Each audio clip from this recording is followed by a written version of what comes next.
கர்த்தர் வார்த்தைக்கு நாம் செல்வோம். உபாகம் 28ஆம் அதிகாரம் 12வது வசனம். ஏற்ற காலத்தில் உன் தேசத்திலே மழை பெய்யவும் நீ கையிட்டு செய்யும் வேலைகளை எல்லாம் ஆசீர்வதிக்கவும் கர்த்தர் உனக்கு தமது நல்ல பொக்கிஷசாலையாகிய வானத்தை திறப்பார். நீ அநேகம் ஜாதிகளுக்கு கடன் கொடுப்பாய், நீயோ கடன் வாங்காதிருப்பாய். கர்த்தர் ஆசீர்வதிக்கிறதுனால நீ கடன் வாங்காதிருப்பாய் அப்படின்னோட நிறுத்தலை. இன்னொரு வாழ்க்கை முறைக்கு அது நம்மை அழைக்கிறது, அது கொண்டு போகுது. அப்படி நீ கையிட்டு செய்யும் வேலைகளெல்லாம் ஆசீர்வதிக்கவும் கர்த்தர் உனக்கு தமது நல்ல பொக்கிஷசாலைய வானத்தை திறக்கிறபடினால நீ அநேகம் ஜாதிகளுக்கு கடன் கொடுப்பாய், நீயோ கடன் வாங்காதிருப்பாய். எந்த இடத்துக்கு கொண்டு வருது பாருங்க. கர்த்தர் நம்மை பிளஸ் பண்றதுனால நாம வாங்க மாட்டோம், அதையும் தாண்டி ஒன்று என்ன செய்கிறோம், கொடுக்கிற ஆளாக தேவன் நம்மை மாற்றுகிறார். கடன் வாங்குகிற ஆளாக இருந்தீங்கன்னா கர்த்தர் உங்களை கொடுக்கிற ஆளாக மாற்றுவார். அதற்காக தேவன் ஒன்று செய்கிறாரா, ஆசீர்வதிக்கிறார்னு போட்டிருக்கு. அந்த விஷயத்தை நான் உறுதிப்படுத்துகிறேன். வேதம் முழுவதும் இந்த வார்த்தையை வாக்கு பண்ணுது. சங்கீதம் 37:21, துன்மார்க்கன் கடன் வாங்கி செலுத்தாமற் போகிறான், நீதிமானோ இறங்கி கொடுக்கிறான். வித்தியாசத்தை பார்த்து எத்தனை பேருக்கு நீதிமான் இருக்கிறீங்க? அடிக்கடி அறிக்கை பண்ணுறோம் இல்லையா, இயேசுவிடத்தான் நீதிமானாக்கப்பட்டிருக்கிறேன் அப்படின்னு சொல்கிறோம். நிறைய வசனத்தை சொல்கிறோம். நீதிமான் பனையை போல செழித்து லீபனோனில் கேதுரு போல வளருவான், நீதிமானுடைய பாதை நடுப்பகல் வரைக்கும் அதிகமாக பிரகாசிக்கிற சூரிய பிரகாசம் போல இருக்குன்னு சொல்கிறோம். இதையும் சேர்த்துக்கிறேன். என்னென்னா, துன்மார்க்கன் கடன் வாங்கி செலுத்தாமற் போகிறான், ஆனால் நீதிமானோ இறங்கி கொடுக்கிறான். அவன் கடன் வாங்க மாட்டான், இரக்கத்தோடு கொடுக்கிற ஆளாக இருக்கிறான்.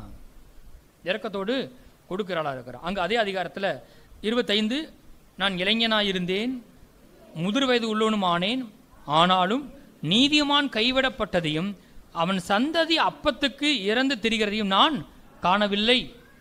அவன் நித்தம் இறங்கி கடன் கொடுக்கிறான், அவன் சந்ததி ஆசீர்வதிக்கப்படும். அவன் நீதிமானை பற்றி ஒரு பிக்சர், நீதிமானா இப்படி தான் இருப்பான்னு சொல்லி தாவீது அவனோட அனுபவத்தை சொல்கிறார் பாருங்க. இளைஞனாக இருந்தேன், முதிர்வயது ஆயிட்டேன், நீதிமான் கைவிடப்பட்டதை நான் என்ன செய்யவே இல்லை, பார்க்கவே இல்லை. எத்தனை பேர் ஆமென் சொல்கிறீங்க? சிந்திச்சு பாருங்களேன். நல்ல உதாரணம் இஸ்ரவேல் ஜனங்கள் 40 வருஷம் வனாந்தரத்தில் நடந்தாங்க. அவங்க கீழ்ப்படியாமல் அப்படி ஆனாங்க. கர்த்தர் ஆனால் அவங்களுக்கு பாலும் தேனும் ஓடுகிற நலமும் விசாலமான தேசத்தை ஆயத்த பண்ணி வச்சிருந்தாரு. ஆனால் இவங்க கர்த்தருக்கு விரோதமாக முறுமுறுத்து, கர்த்தர் வார்த்தைக்கு விரோதமாக பேசி, அங்கே இருக்க எதிரிகளை குறித்து பயந்து இப்படி இருந்ததுனால அவங்களால முன்னேற முடியல. பாகால்களை தேடினாங்க, கர்த்தருக்கு விரோதமாக செஞ்சாங்க. ஆனால் நீங்கள் வாசித்து பாருங்க, நெகேமியா 9ஆம் அதிகாரத்தில் இவ்வளவு தப்பு செஞ்சும் கூட அக்னி ஸ்தம்பமும் மேகஸ்தம்பம் அவர்களை விட்டு விலகவில்லை. 40 வருஷமும் கர்த்தர் அவர்களுக்கு மன்னாவை பொழிந்தருளினார். அவங்கள கைவிட்டுட்டாரு, போஷிக்காம போயிட்டாரு அப்படின்னு போடல. இப்படிப்பட்ட ஆளுகள் கூட 40 வருஷம் கர்த்தர் என்ன பண்ணாரு, கிருபை செய்தார். அப்ப கர்த்தரை கைவிட்டார்னு சொல்றத ஏற்றுக்கொள்ளவே முடியாது. கர்த்தர் உங்களை ஒருபோதும் கைவிட மாட்டார். கைவிட்டுருவாரோ? கைவிட மாட்டார். நீதிமான் கைவிடப்பட்டதையும் அவன் சந்ததி அப்பத்துக்கு இறந்து திரிகிறதையும் நான் காணவில்லை. நான் ஒன்று பார்த்தேன், அவன் நித்தம் இறங்கி கடன் கொடுக்கிறான், அவன் சந்ததி ஆசீர்வதிக்கப்படும். அவனே கஷ்டப்பட்டுக்கிட்டு இல்லை, அவன் நல்லா இருக்கான். இப்போ அதை விட மேலான ஒரு விஷயம், அவன் இறங்கி இறக்கப்பட்டு கடன் கொடுக்கிற ஆளா இருக்கிறான். அங்க வாசிப்போம். சங்கீதம் 112:5, இறங்கி கடன் கொடுத்து தன் காரியங்களை நியாயமானபடி நடப்பிக்கிற மனுஷன் பாக்கியவான். யாரை பத்தி போட்டிருக்கு? கர்த்தருக்கு பயந்து அவருடைய கட்டளைகளில் நடக்கிற மனுஷனை பத்தி போட்டிருக்கு. அவன் எப்படிப்பட்டவனா? இறங்கி கடன் கொடுத்து தன் காரியங்களை நியாயமானபடி நடப்பிக்கிற மனுஷன். இன்னும் நிறையா வசனம் இருக்குது. கடன் வாங்குறவன் கிடையாது, அதுவும் அங்கே போட்டிருக்கு. நித்தமும் இறங்கி கடன் கொடுக்கிறவன் போட்டிருக்கு. எப்படி அப்படி ஆகுறாங்க அப்படின்னு போட்டிருக்கு பாருங்க. அங்கே வாசிங்களேன். உபாகம் 15ஆம் அதிகாரம் 6ஆம் வசனத்தை வாசிங்க. உபாகம் 15:6, உன் தேவனாய கர்த்தர் உனக்கு சொன்னபடி உன்னை ஆசீர்வதிப்பதினால் நீ அநேகம் ஜாதிகளுக்கு கடன் கொடுப்பாய், நீயோ கடன் வாங்குவதில்லை. நீ அநேகம் ஜாதிகளை ஆளுவாய், உன்னையோ அவர்கள் ஆளுவதில்லை. ஒரே ஒரு காரணம் தான் போட்டிருக்குது. கடன் வாங்குற ஆளு கடன் கொடுக்குற ஆளா மாறிட்டாரு.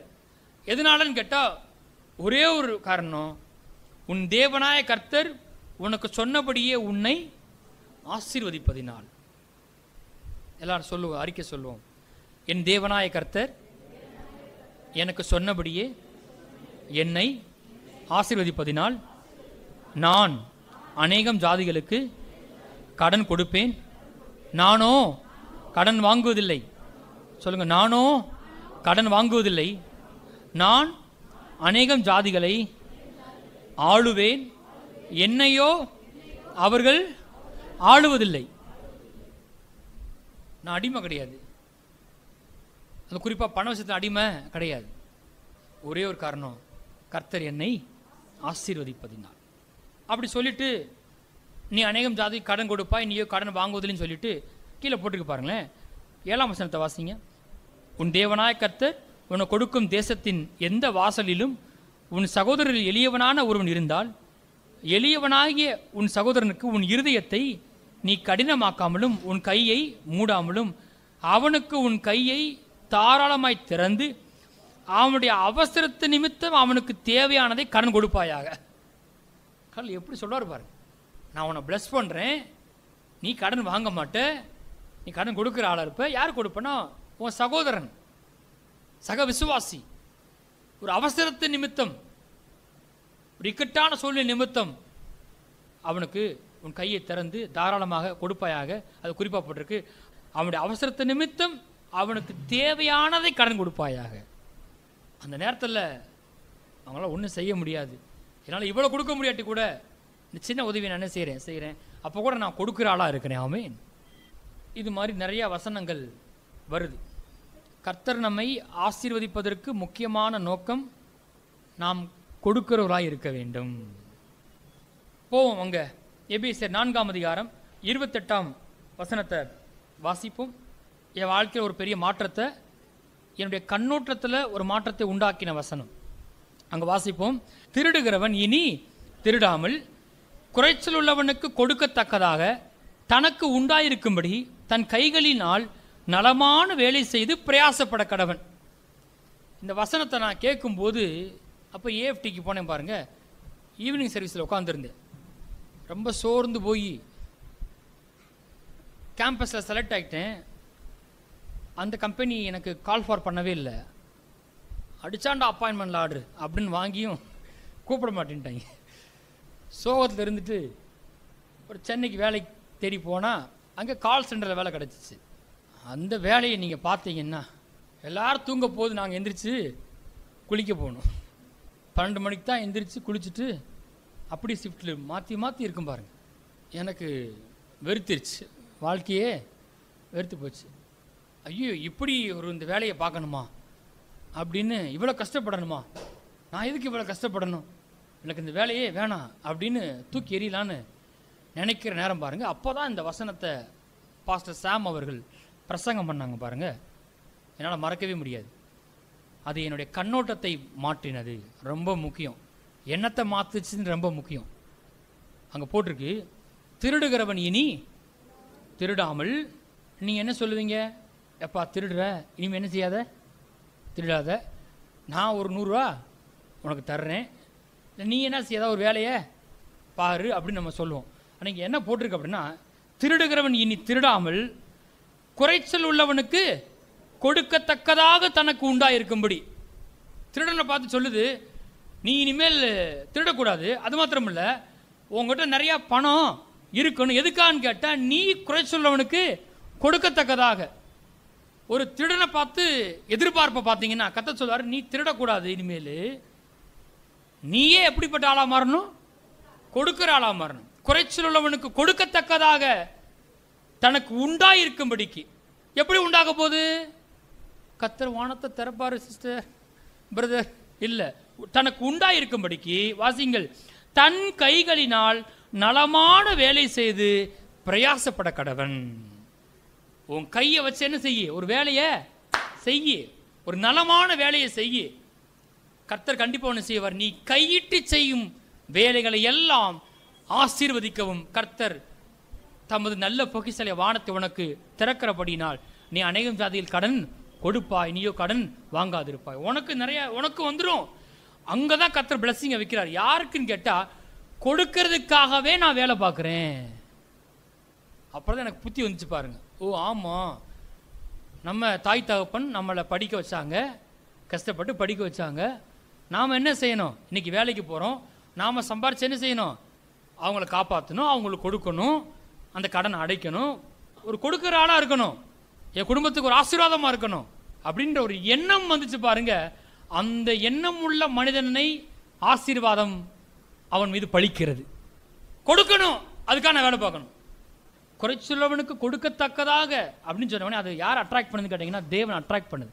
ஆஹா, இது வரைக்கும் யாரை பிடுங்கலாம், யார்கிட்ட வாங்கலாம்னு தெரிஞ்ச ஆள் இப்போ என்ன பண்ணுறானா, ஒரு வேலை பார்த்து நான் குடும்பத்தை போஷிக்கணும், குடும்பத்தை கொடுக்கணும், மனைவி நல்லா வச்சுக்கணும், பிள்ளை நல்லா வச்சுக்கணும், ஏழைகளுக்கு கொடுக்கணும், ராஜ்யத்தில் விதைக்கணும், கொடுக்கறதுக்காகவே நான் வேலைக்கு போகிறேன், கொடுக்கறதுக்காக நான் பிஸ்னஸ் பண்ணுறேன் அப்படின்னு சொல்லும்போது அது யார் அட்ராக்ட் பண்ணுது? கர்த்தரை அட்ராக்ட் பண்ணுது. இதை வசனத்தை கவனிக்காம நான் இருந்த மாதிரி இருப்பேன், ஆள் மாற மாட்டேன்னா காரியம் மாறாது. எத்தனை ஜெபம் பண்ணாலும், எத்தனை சபைக்கு போனாலும் காரியம் என்ன செய்யாது? மாற போகிறது கிடையாது. எங்கே போனாலும் இதே வசனம் எபேசர் 4:28 போட்டிருக்கு. திருடவன் இனி திருடாமல் குறைச்சலவனுக்கு கொடுக்கத்தக்கதாக தனக்கு உண்டாயிருக்கும்படி தன் கைகளில் நலமான வேலை செய்து பிரயாசப்பட கடவன். கட்டளை முடிஞ்சிச்சு. வார்த்தைக்கு மரியாதை கொடுக்காம வேற எந்த வழிகளிலும் நாம் தேவனிடத்தில் ஆசீர்வாதத்தை பெற்றுக்கொள்ள முடியாது. எத்தனை பேர் தேவனால் ஆசீர்வதிக்கப்பட விரும்புகிறீங்க? நான் சொல்கிறேன், இது ஒருவேளை ஸ்லோவாக இருந்தால் கூட நிரந்தரமாக இருக்கும். தொடர்ந்து முன்னேறுவீர்கள், பெருகுவீர்கள். எல்லாம் சொல்லுங்க, நான் கொடுப்பதற்காகவே வேலை செய்கிறேன். சொல்லுங்க, நான் கொடுப்பதற்காகவே தொழில் செய்கிறேன். கொடுப்பதற்காகவே. அங்கே போங்க, ஆதியாகமம் 50ஆம் அதிகாரம். ஆதியாகமம் 50ஆம் அதிகாரம் 20வது வசனம்.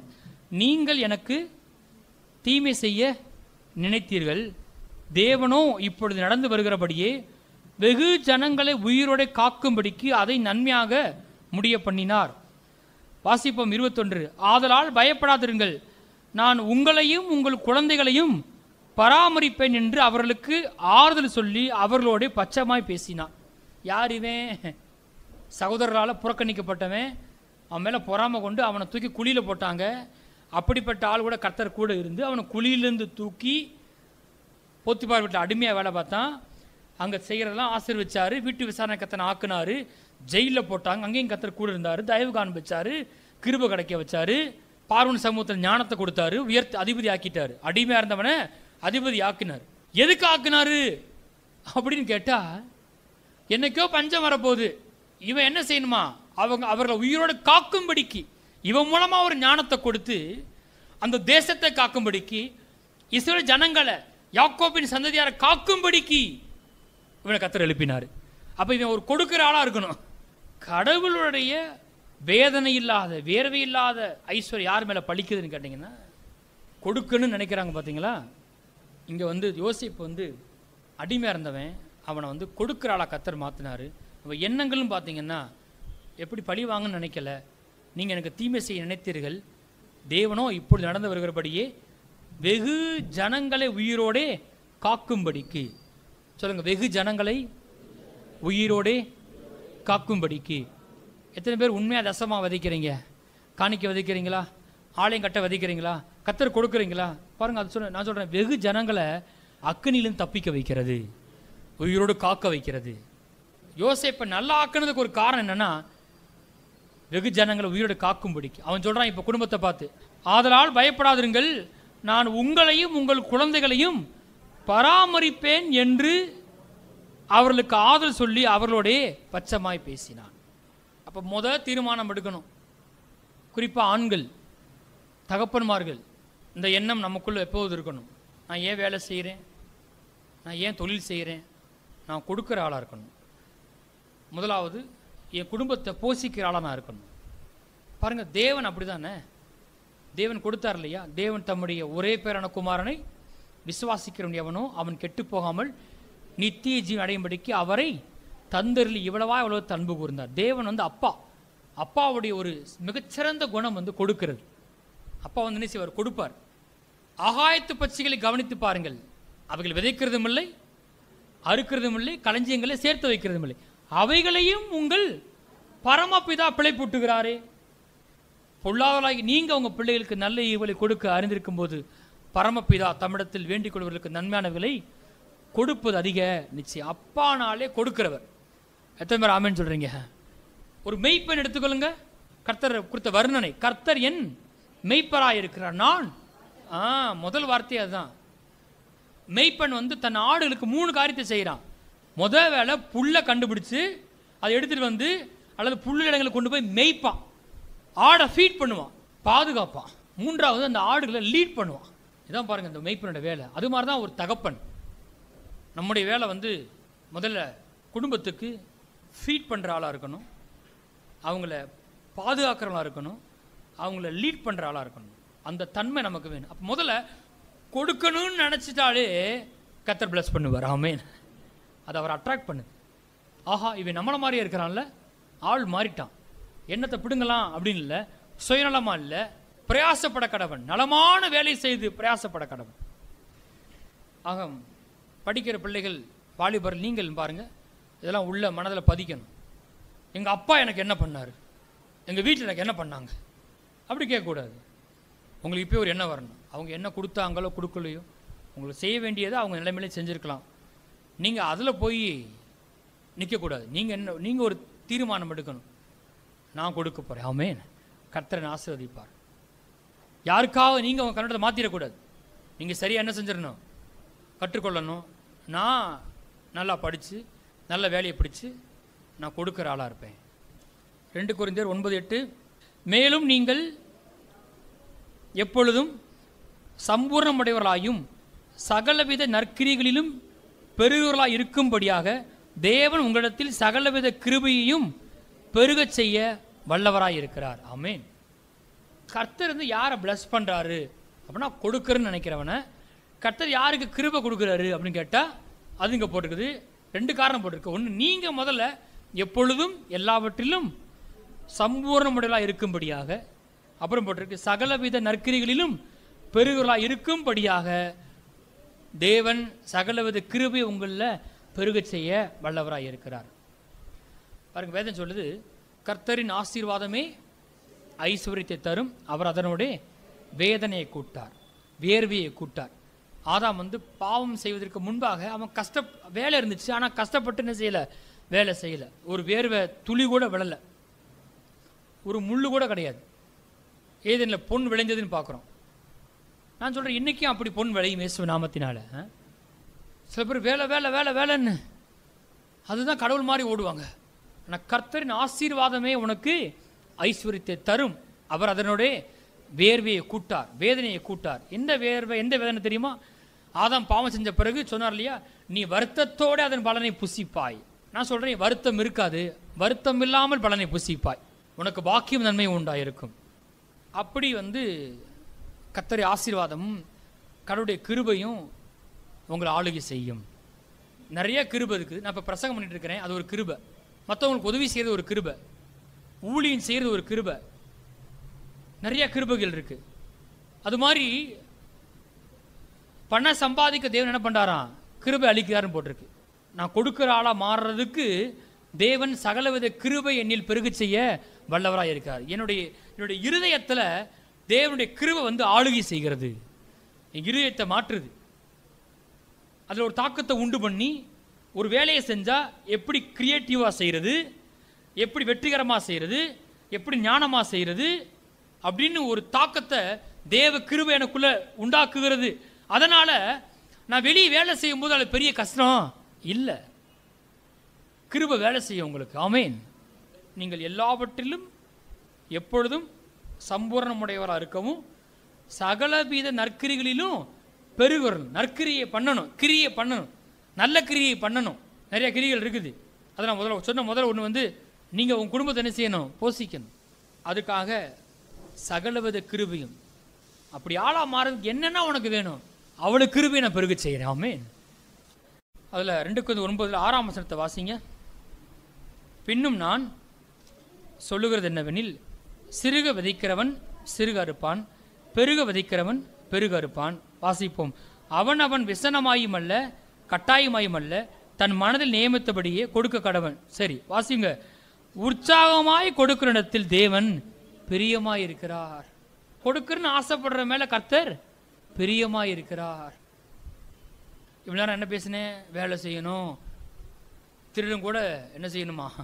வேலை செஞ்சு எதுக்குன்னா குறைச்சலுடன் கொடுக்கத்தக்கதாக இருக்கணும். ஒரு மேன் சம்பாதிச்சு குடும்பத்தை போஷிக்கிற ஆளாக இருக்கணும். ஒரு மெய்ப்பெண் எப்படி இருக்காரோ அது மாதிரி நம்ம என்ன செய்யணும்? குடும்பத்தை இருக்கணும். அதெல்லாம் பார்த்தோம்.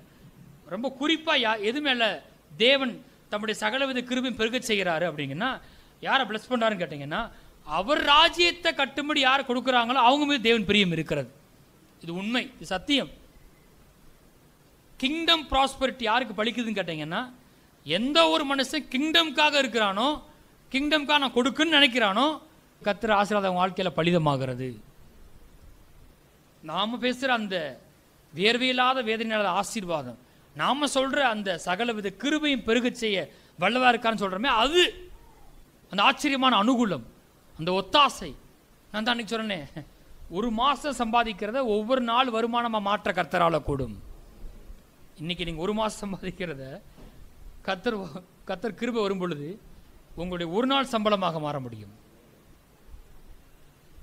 அப்படிப்பட்ட வாய்ப்புகளையும் தொழில்களையும் கர்த்தர் உங்கள்கிட்ட கொண்டு வர முடியும். அதை செய்ய ஞானத்தை தர முடியும். 5 தாளந்து 2 தாளந்து 1 தாளந்து கொடுத்துட்டு போயிட்டார் அப்படின்னா அதை வச்சு ஏதோ செய்ய முடியும். கர்த்தருக்கு நல்லா தெரியும். அதை கொண்டு வியாபாரம் பண்ணி வேறு 5 தாளந்தை சம்பாதித்தான்னு பார்க்குறோம். அப்படின்னா அதை வச்சு என்னமோ பண்ணியிருக்கிறான். ஏதோ செய்கிறதுக்கு தேவனே கிரியேட்டிவிட்டி கொடுத்துருக்காரு. அதுதான் பணமாக மாறுது. நான் தெளிவாக ஒரு வார்த்தை சொன்னேன், நல்லா கவனிங்க. போன வாரம் சொன்னேன், பணத்துக்காக நம்ம வேலை செய்யலை, நம்ம பர்பஸ்க்காக வேலை செய்கிறோம். ஆமென். கொடுக்கறதுக்காக நான் வேலை செய்கிறேன், கர்த்தருக்காக வேலை செய்கிறேன், பணத்தை சம்பாதிக்கிறதுக்காக கிடையாது. இன்னும் சொல்ல போனால் பணம் வெளியே கிடையாது. பணம் தேவன் தருகிற ஒரு ஐடியா வேணா பணமாக மாறிடும். ஏன்னா இவனுக்கு 5 தாளம் தான் இருந்துச்சு, ஆனால் அதை வச்சு என்னமோ பண்ணான். அந்த என்னமோ பண்ணது கர்த்தர் சொல்லியிருக்கிறாரு பண்ண சொல்லி. அவனுக்குள்ள ஒரு கிரியேட்டிவிட்டியை ஒரு தாளந்தை கொடுத்துருக்காரு, ஒரு வழியை திறந்திருக்காரு. அதை செஞ்சவன 5 10 மாறிடுச்சு, 10 100 மாறிடுச்சு. அப்போ பணம்ன்றது சூட்கேஸில் வராது, அப்படி கிடையாது. பணம் எனக்கு என்ன ஒன்று கர்த்தர் கொடுத்துருக்காரு, அதை பெருக்கிறதுக்கு கிருபையை தேவன் தர்றாரு. அதை நான் செய்யும்போது பிளஸ்ஸிங் வருது. அது பணத்தை என்ன செஞ்சிடும்? பெருக்கி. மணி எங்கேயோ இல்லை, மணி மண்டைக்குள்ள இருக்கு. பக்கத்து சொல்லுங்க, மணி எங்கேயோ இல்லை, உங்க மண்டைக்குள்ள இருக்கு. மண்டைக்குள்ள மணி இருக்கு. மீன் வாயில பணம் கேள்விப்பட்டிருக்கீங்களா? அது மாதிரி மண்டைக்குள்ள தான் மணி. கண்ணோட்டம் மாறிடுச்சுன்னா பிளஸ்ஸிங் வந்துடும், கர்த்தர் பணம் வர ஆரம்பிச்சிடும். உள்ள கிரியேட்டிவிட்டி வந்துச்சுன்னா என்ன செய்யன்ற யோசனை, ஒரு ஆலோசனை, ஒரு யுக்தி, ஒரு ஒத்தாசை எல்லாம் உண்டாகும்போது அது பணமாக மாறிடும். நான் கஷ்டப்பட்டு பணம் சம்பாதிப்பேன் அந்த மாதிரி எடுக்க வேணாம். சொல்லுங்க, உற்சாகமாய் சொல்லுங்க, உற்சாகமாய் கொடுக்கிறவனிடத்தில் தேவன் பிரியமாய் இருக்கிறார். கொடுக்கிற நினைக்கிற ஆளுமே தேவன் பிரியமா இருக்கிறார். சிறுக விதைக்கிறவன் பெருக விதைக்கிறவன், உற்சாகமா விதைக்கிறவன் சொல்லுங்க உற்சாகமா இருப்பான். முறுமுறுத்து கொண்டே விதைக்கிறவன். பண விஷயத்துல இந்த சபை பெரிய அற்புதத்தை பார்க்க போகிறது. ஆமென். சபையின் குடும்பங்கள் அற்புதத்தை பார்க்க போறீங்க. நீங்க 1 நாளாகவும் 29ஆம் அதிகாரத்தை எடுத்துக்கணும். அங்கே பார்த்தோம், நீங்கள் எப்பொழுதும் எல்லாவற்றிலும் சம்பூர்ணம் உடையலாக இருக்கவும் எல்லாவித சகல நற்கிரிலும் பெருளாக இருக்கும்படியாக தேவன் சகலவித கிருபை உங்களில் பெருகச் செய்ய வளராக இருப்பாராக. அதை பணம் சம்பாதிக்க அப்படி ஆளாக மாறுறதுக்கு என்னெல்லாம் கிருபை வேணுமோ அதை பெருகச் செய்ய வளராக இருப்பாராக. அப்போ நல்லா கவனிங்க. அதுக்கு முன்னாடி தான் உங்களுக்கு வாஸ்து காண்பிச்சேன். உற்சாகமாய் கொடுக்கணத்தில் தேவன் பிரியமாக இருக்கிறார். உங்களுக்கு எப்போதும் எல்லாவற்றிலும் சம்பூர்ணமாக இருக்கணும். இருந்தால் தான் நீங்கள் நல்லா இருக்க முடியும். அடுத்து முக்கியமாக என்ன செய்யணும்? அதுக்கு மாறணும், கொடுக்குறாளா மாறணும். அப்போ விஷயத்தை கவனிங்களேன். கர்த்தர் உங்களுக்கு நீங்கள் செழிப்படுவதற்கு கிருபை கொடுக்குறாராம். எப்போ கொடுக்குறாரு தெரியுமா? நீங்கள் கொடுக்குற ஆளா இருக்கும்போது அந்த செழிப்பாகிற கிருபை கொடுக்க இருக்கிறார். அந்த கிருபை உங்களுக்கு கொடுக்குற ஆளா மாற்றுகிறது. அப்போ கொடுக்க வைக்கிற கிருபையும் செழிப்பாக்குற கிருபையும் ஒன்று. செழிப்புக்கும் கொடுக்குற ஆளா மாறதுக்கும் பெரிய 2ஆம் வசனத்தை வாசிங்க. நான் என்னாலே இயன்ற மட்டும் என் தேவனுடைய ஆலயத்துக்கென்று பொன் வேலைக்கு பொன்னையும், வெள்ளி வேலைக்கு வெள்ளியும், வெண்கல வேலைக்கு வெண்கலத்தையும், இரும்பு வேலைக்கு இரும்பையும், மர வேலைக்கு மரத்தையும், பதிக்கப்படத்தக்க காந்தியுள்ள கற்களையும், பலவர்ண கற்களையும், விலையேறப்பட்ட சகலவித ரத்தினங்களையும், வெண்கற்பாலங்களையும், கோமேதக முதலிய கற்களையும் ஏராளமாக சபதரித்தேன். நான் சம்பாதிச்சதை எதுக்கான்னு கேட்டால் என் தேவனுடைய ஆலயத்துக்கென்று. இன்றைக்கி தேவனுடைய ஆலயன்றது கட்டடம் கிடையாது. நான் மறுபடியும் சொல்கிறேன், நம்ம கட்டடத்தை தூக்கிட்டு தலைமையில் வைக்க போகிறது கிடையாது. கட்டடம் கட்டுறது நம்முடைய சக்ஸஸும் கிடையாது. ஜனங்கள் ரட்சிக்கப்பட வேண்டும். அதற்காக இயேசு ரத்தத்தை சிந்தியிருக்கிறார். அவங்கெல்லாம் ஒன்றா ஒரு இடத்துல என்ன செய்யணும்? உட்காந்து கர்த்தரை ஆராதிக்க வேண்டும். நிறைய இன்றைக்கி பெரிய பெரிய சபைகள்லாம் கொஞ்சம் சிந்திச்சு பாருங்களேன். பெருசாகிடுச்சுன்னா சும்மா பெருசாக இல்லைங்க. தேவன் ஒரு ஊழியனை ஆசீர்வச்சிருக்காரு. நல்ல எல்லைகளை விஸ்தாரமாக்கியிருக்கிறாங்க. இன்னைக்கு அதன் மூலமாக ஆயிரக்கணக்கான குடும்பம் ரட்சிக்கப்பட்டு கர்த்தர் வார்த்தை கேட்க முடியுது அப்படின்னா அது எவ்வளோ பெரிய கிருபை. அப்போ அந்த ஊழியக்காரர் எவ்வளோ ஞானமாக இருந்திருப்பார். எத்தனை பேர் ஆமென்னு சொல்கிறீங்க? அந்த ஊழியக்காரர் காரில் போகிறாரு. எதைப்பா பார்க்குற நீ? எதை பார்க்குற? ஊழியக்காரனை கர்த்தர் ஆஸ்வதிப்பார். தமக்கு ஊழியம் செய்கிற ஆசாரியருடைய ஆத்மாவை கர்த்தர் திருப்தியாக்குவேன்னு சொல்லியிருக்காரு. அப்போ இவன் சொல்கிறான், நான் என்னால் இயன்ற மட்டும் என் தேவனுடைய ஆலயத்துக்கென்று. இன்றைக்கி அப்போ கட்டடம் கிடையாது, தேவனுடைய ஆலயம் கிடையாது, தேவனுடைய ராஜ்யம். ஆமென். நம் மூலமாக வார்த்தை பிரசங்கிக்கப்படுகிறதா? வார்த்தை போனாதான் ஜனங்கள் என்ன செய்ய ரட்சிக்கப்பட முடியும். கூட்டங்கள் நடத்தப்படணும், சுவிசேஷ கூட்டம் நடத்தப்படணும். சும்மா நடத்திட முடியுமா? நம்ம இங்கே கூட நடத்த முடியுமா? நம்ம என்ன செய்ய நடத்து? ஒவ்வொரு ஏரியாலும் இருக்கிற வாய்ப்பு கிடைக்கிறப்ப என்ன செய்யணும்? சுவிசேஷ கூட்டத்தை நடத்தணும். அது சும்மா நடத்திட முடியுமா? அந்த நற்கிரியை நம்ம செய்யணும். அது ஒரு நற்கிரியை. அப்போ யார் கையில் கொடுக்குறோம்? இங்கே விதைச்சா சுவிசேஷம் அறிவிக்கப்படுகிறதா? அங்கே என்ன செய்யணும்? விதைக்கணும். அப்போ தாவீது சொல்றாரு, இதுக்கு தான் நான் சபதரித்தேன். 3ஆம் வசனத்தில் போட்டிருக்கு, வாசிங்க. இன்னும் என் தேவனுடைய ஆலயத்தின் மேல் நான் வைத்திருக்கிற வாஞ்சையினால் பரிசுத்த ஆலயத்துக்காக நான் சபதரித்த அனைத்தையும் தவிர எனக்கு சொந்தமான பொன்னையும் வெள்ளியும் என் தேவனுடைய ஆலயத்துக்கென்று கொடுக்கிறேன். அவன் வாழ்க்கையினுடைய அர்ப்பணிப்பு என்னன்னு கேட்டால், ஆலயத்துக்காக சபதரிச்சது அதெல்லாம் கொடுத்துட்டேன். இப்போ இன்னொன்று என்னன்னா, அது தவிர்த்து எனக்கு சொந்தமான பொன்னையும் நான் என்ன செய்கிறேன்? என் தேவனுடைய ஆலயத்துக்காக கொடுக்கிறேன். அப்போ அந்த வார்த்தை ரொம்ப முக்கியம். என் தேவனுடைய ஆலயத்தின் மேல் நான் வைத்திருக்கிற வாஞ்சையினால். உற்சாகமாய் கொடுக்கணத்தில் தேவன் பிரியமாய் இருக்கிறார். நீங்கள் கீழே வாசித்து பாருங்கள். நம்ம இது ஏற்கனவே வாசித்துருக்குறோம். இவன் கொடுத்துட்டு நான் கூட இன்றைக்கி சொல்கிறேன், நாங்கள் எங்கள் அக்கௌண்ட்டை எம்டி பண்ணிட்டு தான் நாங்கள் இப்போ சொல்கிறோம் உங்களுக்கு. உங்களை யார் மனப்பூர்வமாக காணிக்க கொடுக்கத்தக்கவன் யார் அப்படின்னு தாவீது மாதிரி நான் கேட்குறேன் உங்களை பார்த்து. உடனே அங்கே இருக்க பிரபுக்கள்லாம் கொடுக்க ஆரம்பிச்சிட்டாங்க. அதுக்கப்புறம் பார்த்தா ஜனங்கள் கொடுக்க ஆரம்பிச்சிட்டாங்க. அப்புறம் தாவீது சந்தோஷத்தை சொல்கிறான், இப்படி மனப்பூர்வமாக கொடுக்கத்தக்கதா திராணி உண்டாவதற்கு நாங்கள் ஏமாத்திரம் உமது கரத்தில் வாங்கி உமது கரத்தில் கொடுக்குறோம். இந்த இருதயத்தின் சிந்தை இந்த ஜனங்களுக்கு எப்போதும் இருக்க கடவுது அப்படின்னு சொல்கிறான் பாருங்க. அடுத்து சாலமோன் காலத்தில் அடுத்த 2 நாளாகமத்தில் நீங்கள் பார்த்து முடிக்க போகிறேன். வாக்கினால் உரைத்ததை கரங்களால் நிறைவேற்றினார். கர்த்தர் ஆலயம் கட்டப்பட்டது.